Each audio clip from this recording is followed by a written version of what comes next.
Today, we become legends.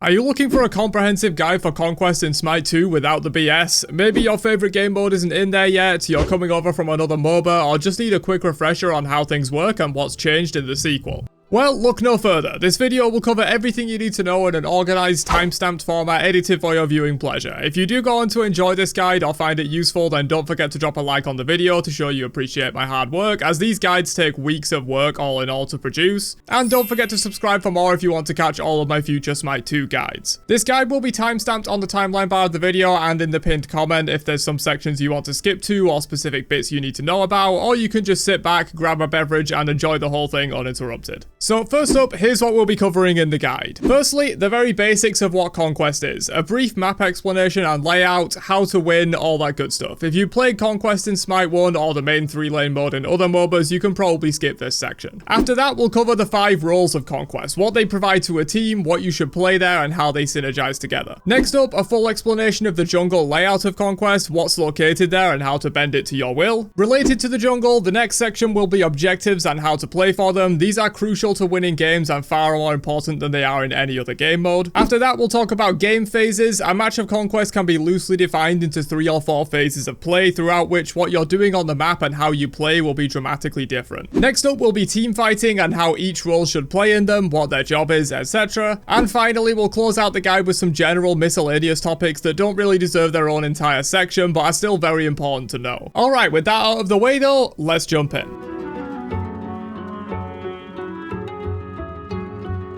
Conquest is Smite 2's premier competitive mode, and the most complex by far. It takes place on a large 3-lane map with a connecting jungle area in between that houses camps that can be taken for extra golden experience and powerful buffs. Minions will march up each of the 3 lanes every 30 seconds, and your general goal is to win fights against the enemy gods, push your minions towards their structures, take them down, and get at their titan. Killing this big boy wins you the match. Along the way, you'll fill one of 5 key roles, which we'll discuss in the next section. You'll play against the opposing team's pick for that role, and eventually rotate into big team fights, which can result in a chance to push for the win or take big key objectives if you win them. Of course, there's a lot more to it than just that, which we'll cover in the rest of the guide, so let's move on.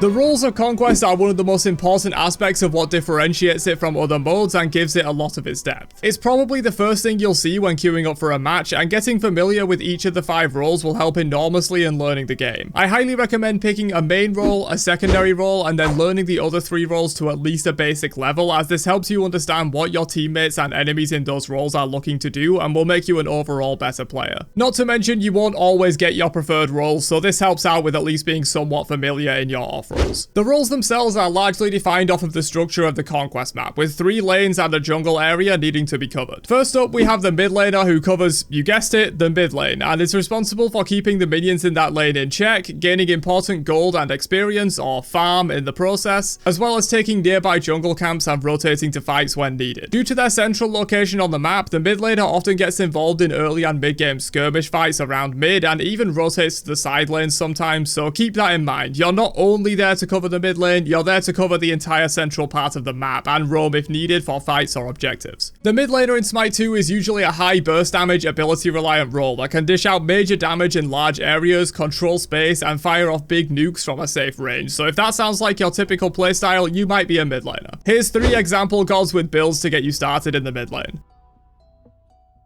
Next up, we have the solo laner, which covers the short lane where the towers are closest together, the lane closest to Fire Giant, the lane with the blue buff next to it, whatever works best for you in terms of remembering this, because solo lane is left lane on Chaos side and it's right lane on Order side. It changes depending on which team you are, which is completely random, so remember it by tower placement or proximity to blue buff and Fire Giant, as that will be much easier. The solo laner in Smite 2 is of course responsible for keeping the solo lane minions in check and will gain crucial farm from them, as well as nearby jungle camps like the blue buff, chest camp, and Warhorn, which we'll cover in more detail in the next section about the jungle. The solo laner is one of the more isolated roles for the early game, mostly sticking to their lane and the local jungle camps and not roaming as much as other roles like the mid. But it is still important to be ready to rotate to nearby fights in the early and mid game, and of course, like every role, group up with your team as the late game approaches to win those all important team fights. The solo laner in Smite 2 is usually a tank or bruiser that fills the role of an initiator for the team, that starts the fight by crowd controlling enemies, dealing initial damage, and controlling space to restrict where enemies can move. Though solo lane is one of the more diverse roles in the game, and other playstyles can work here too, like full damage assassins or hyper carry gods that can suck up the vast amounts of farm available there to get to their late game quickly. If you're new to Conquest and or new to solo lane though, I would stick with tanks and bruisers, as that's the main role you're expected to fill for the team as a solo laner. Here's 3 example gods with builds to get you started in solo lane. Alright, moving on to the ADC or carry, which covers the long lane closest to the Gold Fury and purple buff. Again, this can be right or left depending on which side you're on. The carry in Smite 2 covers this lane alongside the support for the early portion of the game, and then alone after the support rotates to other areas of the map, but more on the support in a second. The carry is a late game farm focused role that's looking to get their important items and levels online as fast as possible to get to their late game power spikes when they're often the most deadly role in the match. To gain that farm, you'll be clearing minion waves in duo lane as well as your local jungle camps like purple buff, chest camp, and the rotating buff camp on the side. ADCs are usually focused on basic attacks for most of their damage, which means they also fill the role of the premier sustained DPS output for the team due to basic attacks not relying on cooldowns like abilities do. This makes them excellent at shredding down tanky enemies and objectives like Gold Fury and Fire Giant, as well as taking down towers and phoenixes far faster than any role can. You'll generally be a little weaker in the early game while you farm up, hence why the support lanes with you for a bit to help out for a while, but once you get your key items online and level 20, you'll start shredding everything on the map at rapid pace. Here's 3 example gods with builds to get you started in the ADC role. Alright, moving on though, let's cover the support next, who, you guessed it, is there to support their teammates. This is usually done through crowd controlling enemies to either lock them down so your teammates have an easier time getting their damage out, or to peel enemies off that are diving your own team. The support in Smite 2 is also usually a tank, or at least built tanky, so they can stay alive longer to make sure they're always around to help out their allies. But this isn't always 100% the case in Smite 2. Support will spend the early portion of the game in duo lane with their carry, as mentioned, to help them out through their very early portions of the match until they can clear waves effectively and start solo farming to get their important items online. After a while, usually around 5 minutes or when you get your first full item online, the support will leave the duo lane and roam around to wherever you feel you're needed the most. This can be difficult to get a feel for, especially if you're new to the game, and even more difficult to master. But if you're new to the game or new to support, keeping yourself anchored around mid lane is a good start, as you will be closest to the most potential fight areas and objectives by hanging around mid. Supports don't get their own lane or jungle camps to get farm from, so they will usually split farm with an ally, often the mid laner, to keep themselves up in XP and gold. But don't fall into the trap of only following your mid around, as you are needed everywhere depending on the situation as a support, and leeching one specific teammate's farm too much will put them behind. Try to spread yourself around and be there where you're needed for key fights or objectives. Here's 3 example gods with builds to get you started in the support role. And finally, with all 3 lanes covered, the only role left to talk about is the jungler, who gains their farm from taking jungle camps located in the areas between the lanes. The jungler, much like the support, is a roaming role that doesn't cover one specific lane or area, but roams the map looking for opportunities to gank or assassinate enemies that put themselves out of position. The most important thing to get a handle on as a jungler in Smite 2 is your farm-gank balance. Farm too much and you leave your teammates to fester as the enemy jungler ganks them for free, but gank too much and you'll fall behind in XP and gold and not be very useful regardless. Finding this balance takes time and experience and is beyond the scope of this video, but just keep that in the back of your mind that you should always be looking to work towards finding that balance. In the late game, when full 5v5 teamfights start to occur, the jungler usually fills the role of an assassin, waiting for the right moment to get in, take out a key target, and get out using their high mobility and burst damage. Jungle is a fairly versatile role though, and you might sometimes find bruisers or tanks who play more of an initiating role there too. More on the jungle itself in the next section, but here's 3 example gods with builds to get you started for jungle in Smite 2.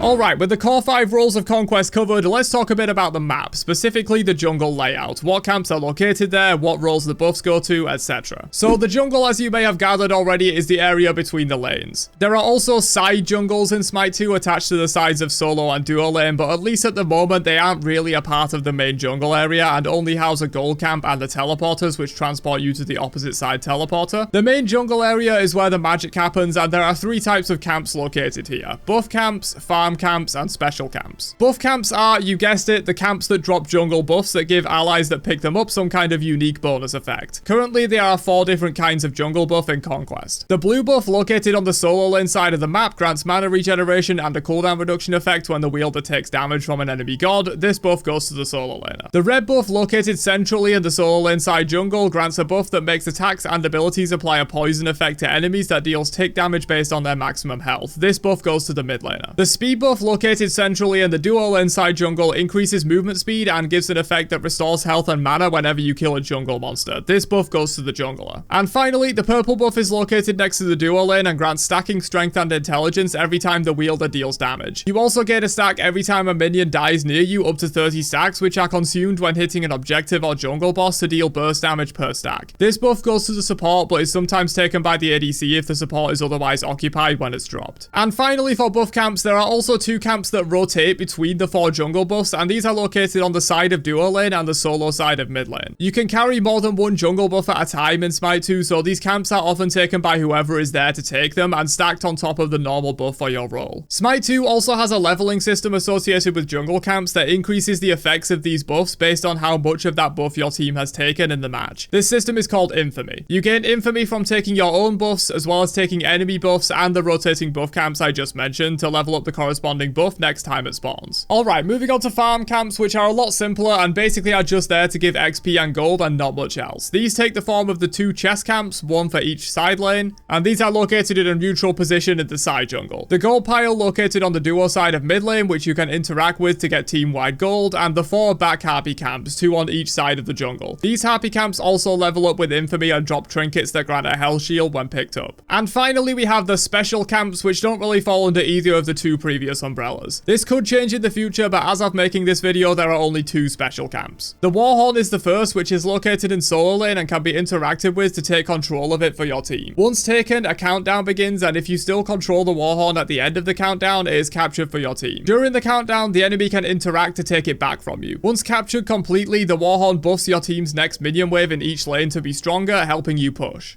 The other special camp is the Oracles, which are located on the duo lane side of mid and grant XP and gold as well as an uncounterable vision area of the Gold Fury when taken. More on the Gold Fury and objectives in the next section. So that's the jungle. It's an extremely important part of Conquest, not just as the way the jungle role gets their farm, but other roles interact with the jungle in key ways as well, such as taking their own jungle camps, rotating through it to gank lanes, warding to prevent enemy ganks, etc. One thing to note in Smite 2 that is different from a lot of other MOBAs is that laning roles will often split or even outright take local jungle camps when they have downtime between minion waves. This is due to wave clear being very fast, wave freezing not being very common, and splitting farm between 2 people giving 120% of the original value, so splitting technically increases your team's overall farm. That's going a little too technical for this kind of video, but I thought it was worth mentioning for those coming over from other MOBAs where laning roles really don't jungle whatsoever. They do in Smite 2, and that's normal and efficient. But of course, they don't jungle anywhere near as much as the actual jungler.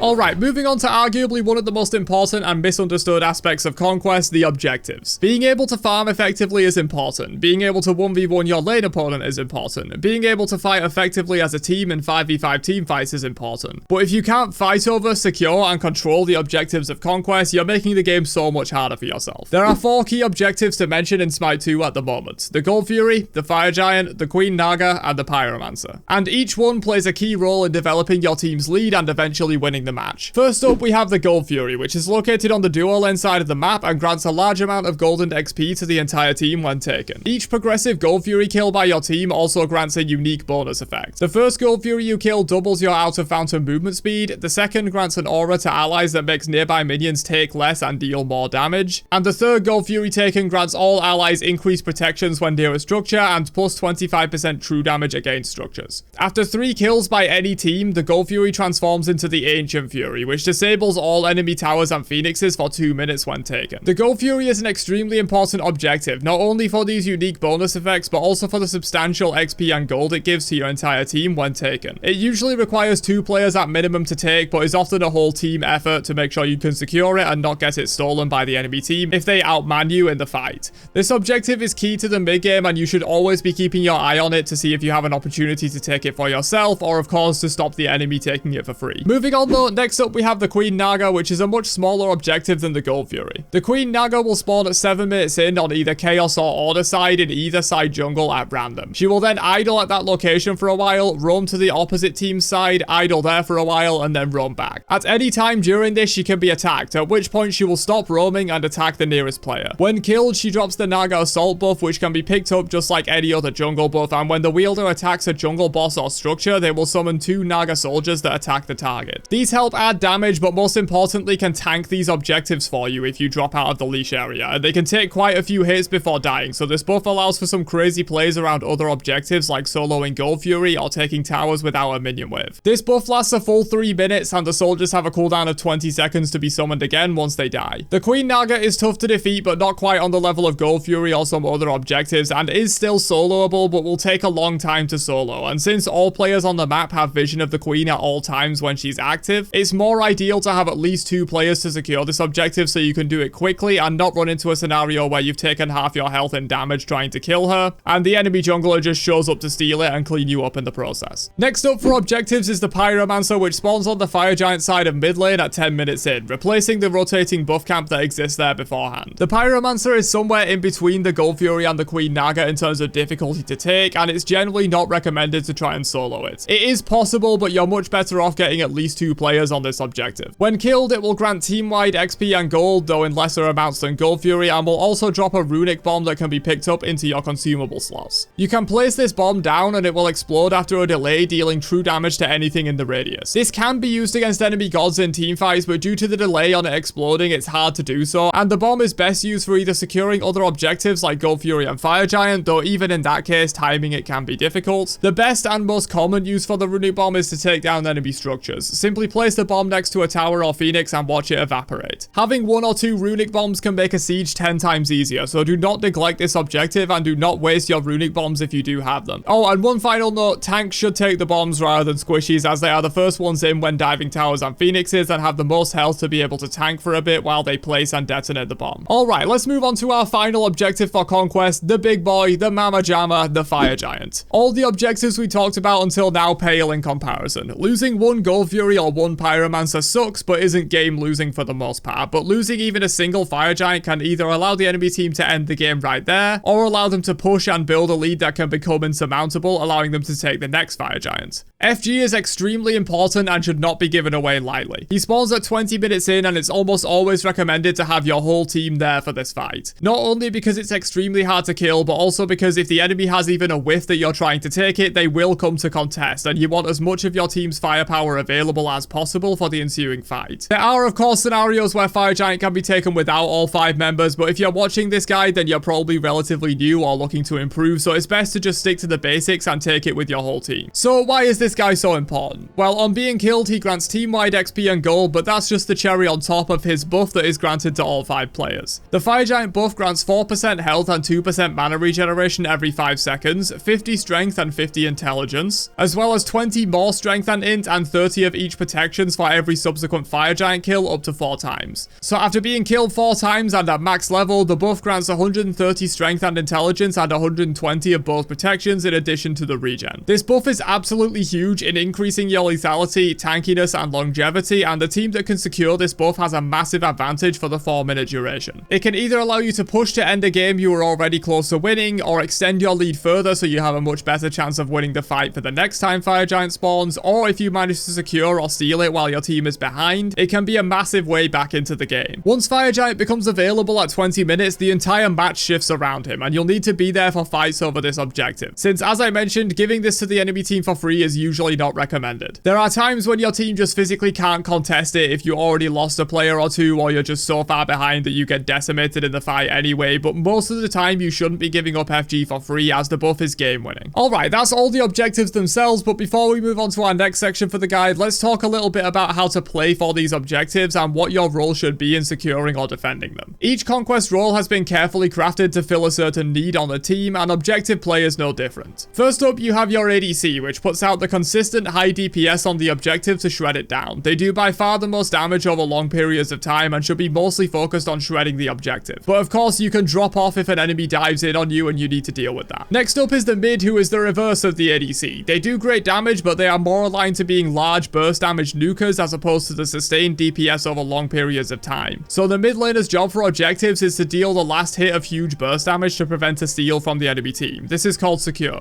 Again, like ADCs, the mid can drop off the objective if they see an opportunity to pick off an enemy, but keep in mind that your major objective secure on the team, and you need to be ready to dump damage as the objective gets low to prevent a steal. Next up, we have the two tank roles, support and solo, which I'm lumping together as they fill very similar roles. One person is needed to pull the aggro and tank the objective, while the other is needed to create space and keep enemies away from it to prevent a steal. This is called zoning. Both of these roles can fill both of these jobs, but it's usually best for the support to be tanking the objective and the solo laner to be zoning, as this lets the support be closer to their own damage dealers to provide peel if needed, and the solo laner is usually more threatening in terms of damage and kill potential to anyone looking to work their way in towards the objective. But as I mentioned, both roles can do both jobs, so if your solo laner is already tanking, you should zone as the support and vice versa. If you have no one zoning, it becomes very easy for enemies to get around the back or sides of the fight and steal the objective out from under you. And finally, we have the jungler, who doesn't necessarily have one clear job to do in terms of objectives. This is partly due to the varying playstyles of junglers. For example, a bruiser or tank jungle might assist in zoning alongside the solo laner, but a full damage assassin jungler might lurk around the side looking to pick off isolated or out of position enemies. The jungler also generally will have good damage output and can assist in burning down the objective too. It's sort of something you get a feel for, but if you're new and just want one clear job to do, stick to the edges of the fight and look to assassinate isolated enemies that are walking up to your team to try and steal. And be ready to follow up on crowd control or damage from your zoner to secure easy kills.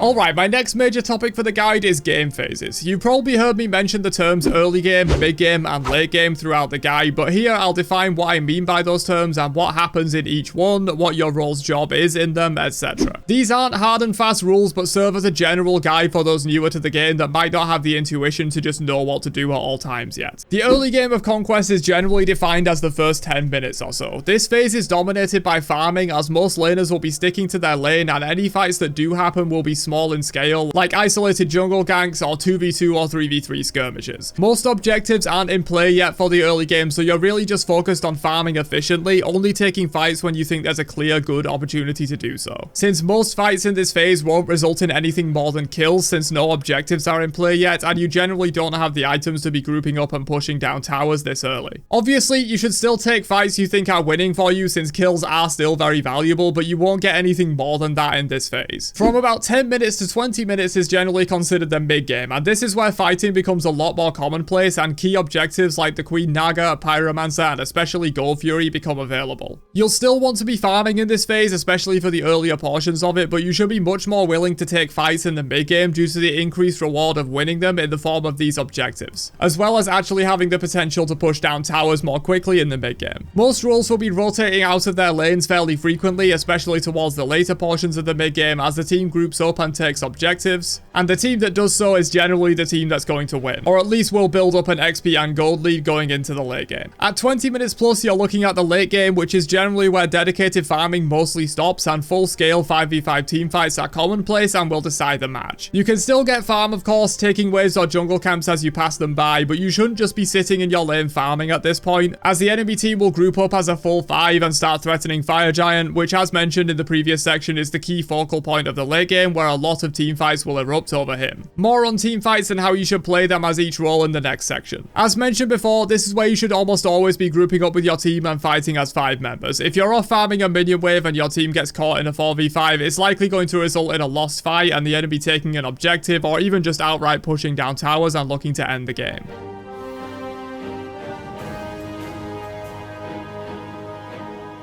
So, the late game is all about teamfighting, huh? Well, how do you do that? This section should help explain what your job is in teamfights as each of the 5 Conquest roles, and some pointers on how to win more of these crucial clashes. Alright, so first up we have what I like to call the backliners in the mid and ADC. These two fill similar roles but with some key differences. The ADC, as mentioned before in the objective section, is the high DPS consistent damage dealer due to their use of basic attacks on most of their damage which don't have a cooldown like abilities do. They can keep pumping out consistent damage to no end, which as mentioned is very useful for shredding objectives and towers, but is also very useful in teamfights as the ADC is most equipped to deal with tanky targets. They build high penetration and have the sustained DPS to be able to shred down a tank as opposed to relying on abilities which won't one-shot a tank, and once they're on cooldown the tank could just walk all over them. ADCs don't have this issue, and while they can absolutely delete squishy targets as well, especially with a crit build, you should always keep in mind that you are the best and sometimes only option for shredding down enemy tanks as the ADC, so don't just let tanks walk up to your backline unchecked, even if it's just pinging them with a few basic attacks to keep them honest and looking for some CC from your other allies to shred them down. With ADC being a primary damage role for the team, you also want to be playing relatively safe where possible. Of course, sometimes you just get dived or want to dive in to finish off a kill, but also keep in mind that you are the main objective and tower shredder for the team as well. So even if you win the fight, your team might not get much off of it if you died in the process.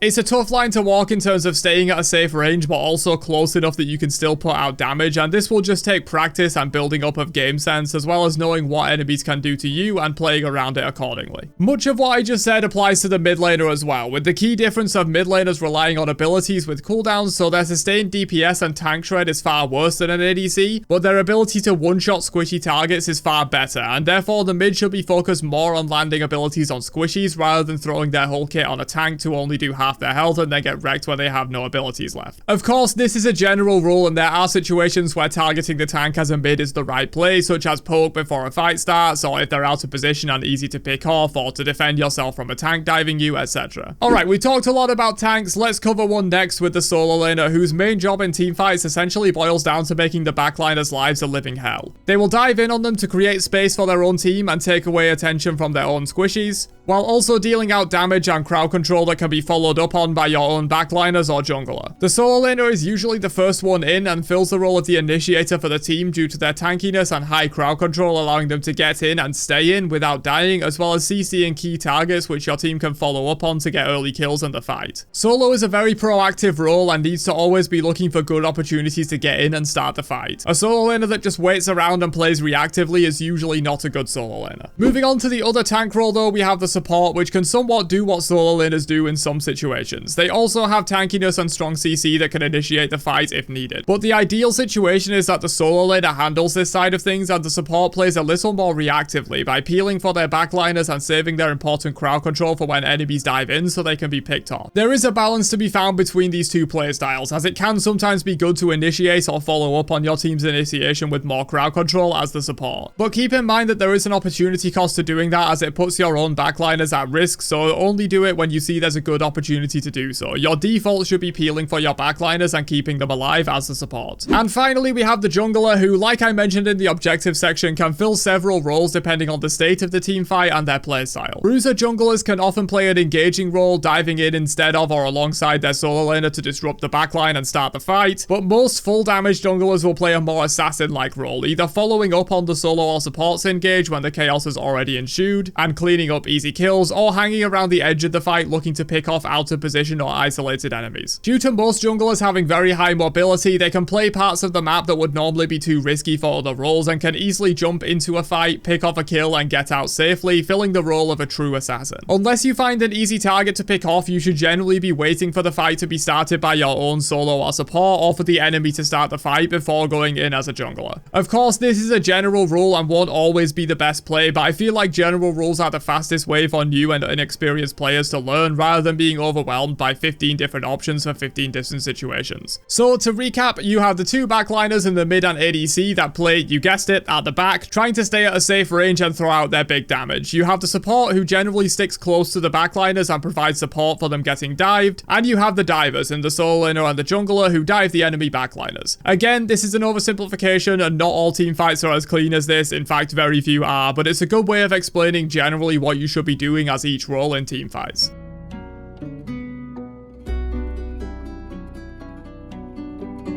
Okay, almost there. We've just got a few more important miscellaneous topics to cover that didn't really deserve their own dedicated section, but are still crucial to understand for Conquest. First up is tower bounties, which you can see on the health bar of towers. When the tower loses health down to these breakpoints, bounties will drop that grant a large gold boost. These make chipping down the enemy towers during the early game extremely valuable, where that wasn't really the case in Smite 1. Next up, we have warding, an extremely important and famously overlooked aspect of MOBAs in general, and that's no different in Smite 2. Wards give you wall hacks, literally letting you see enemies through walls and in areas you would not normally be able to see them. These are extremely valuable for tracking enemy movements. If you know where the enemy is, there's so much you can do with that information, like going for a free gank if you see the enemy jungler ping up on a ward on the other side of the map, preventing ganks on yourself by seeing the enemy jungler coming early, preventing objective steals by seeing enemies as they come in and zoning or crowd controlling them, tracking enemies when they're trying to siege you. I could go on by one. Wards are important and will pay their cost 10 times over. Here's some crucial ward spots for each role on the current Conquest map, as well as some key objective wards which should be sentries to ensure that the enemy doesn't also have vision there. Alright, next up, a quick note on rotations and ganks. These are very situational, and whether or not you should go for a gank or rotation will depend on the current game state, if you're ahead or behind, where the enemies currently are, etc. But as mentioned in the game phases section, rotations are extremely important in the mid and late game, and even some roles will rotate frequently in the early game, like the support, jungle, and mid. A good way to get a quick feel for whether a rotation is worth it or not is to weigh the cost of what you will lose for the rotation against what you might gain. For example, if you're playing solo lane and want to rotate to attempt a Gold Fury, you'll probably lose at least one minion wave of farm, maybe two, and potentially some or all of your tower if the enemy continues to push instead of following your rotation. That sucks, but if your team secures the Gold Fury off of it because your rotation made a 5v4 fight that you ended up winning, then it's still worthwhile, as a Gold Fury and a couple of kills is worth way more in total than 2 minion waves and a tower. You can of course twist these factors in your favor by, for example, making sure you clear your minion wave before rotating to minimize the losses, and making sure your team is ready and in position to take the Gold Fury to maximize your chances of success. Again, it's impossible to explain exactly when you should rotate or gank a lane, as so much of it is situational, but thinking about them in this way should help you develop the game sense required to just know when a rotation is good and when one is bad. Next up, we have invading, which has become a lot more prevalent in Smite 2 compared to Smite 1 and is definitely worth knowing about. Invading is simply taking enemy jungle camps, and this is an extremely high risk but high reward strategy, as invades are essentially worth double, since you get that farm, buff, and infamy progress while the enemy doesn't get those same benefits. But of course, you're going to have to venture into the enemy's half of the jungle to do so and risk getting caught out. Having wards helps out immensely with this, not only for getting advanced warning of enemies invading your own camps, but also so you can know if enemies are in the immediate area or not when doing your own invades. Having the Sunder relic also helps out a ton, as it deals a large burst of true damage that will outclass almost every ability in the game in terms of last hit securing, so you can easily steal enemy buffs using this or secure your own to prevent enemy invades. And my final minor topic for the guide is communication, which is absolutely key to winning in Conquest. In more casual game modes like Arena, it's not really needed, but letting your teammates know of enemy movements, your own intentions to make a play, calling out objective attempts, etc., can have just as much impact on winning a match as your individual player skill can. Many games have been won by objectively inferior teams because they communicated and worked together better than the enemy team, allowing them to pick off isolated enemies that weren't communicating well with their own team. The best tool for this is of course voice chat, be that using the in-game system or via Discord, but the vast majority of the time you're going to be relying on pings and VGS commands. But even these will make a massive difference by, for example, calling enemies missing from lane and pinging their likely route to your teammates, or making a call to push down a certain lane instead of doing an objective, etc. Communication is key, and Smite has an amazing built-in tool in the VGS system that if you don't use, you're just holding yourself back. Trade out your U-Rock, cancel that for an enemy missing middle, be careful right, and you'll thank me later. But that's it. Hopefully now you have a much better fundamental understanding of how Conquest works, how to win, and most importantly, how to have fun and enjoy this beautifully complex mode. Once again, if this guide has been helpful to you, don't forget to drop a like before you leave, and I'll catch you guys for another one later on. Have a great day, and peace out, you nerds.